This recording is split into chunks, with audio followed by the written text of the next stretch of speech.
पंतप्रधान मोदींनी आचारसंहिता भंग केल्याची भाकपची निवडणूक आयोगाकडे तक्रार। मोदींचं कालचं भाषण राजकीय, गंभीरपणे चौकशी करून कारवाई करा, खासदार संतोष कुमारांची मागणी।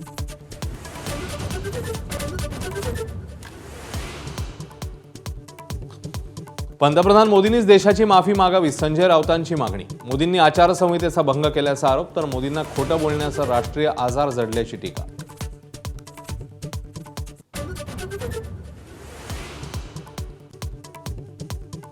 आरोपी आयान अहमदची पर्वतवाड्याच्या कॅफे पिझ्झा हबमध्ये नेऊन चौकशी।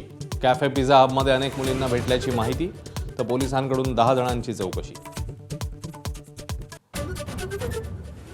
यंदा जिल्हा परिषदातल्या शिक्षकांच्या बदल्यांना स्थगिती, जनगणनेच्या कामात खंड पडू नये म्हणून सरकारचा निर्णय। ग्रामविकास विभागाने पाठवलं सर्व झेडपींच्या सीईओना पत्र।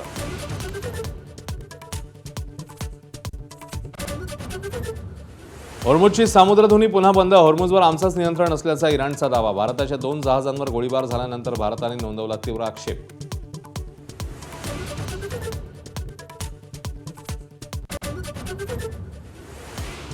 राज्यामध्ये 20 ते 22 एप्रिल दरम्यान वादळी पावसाची शक्यता। पश्चिम महाराष्ट्र, खानदेश, मराठवाडा, विदर्भातल्या काही भागात पावसाचा अंदाज।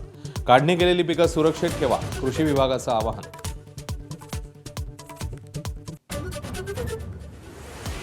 आज वैशाख शुद्ध अक्षय्य तृतीया, 3.5 मुहूर्तांपैकी एक। शुभ मुहूर्तावर सोनं, वाहन खरेदी, घर खरेदीला प्राधान्य। पुण्यामध्ये दगडूशेठ गणपती बाप्पांना आंब्याची आरास।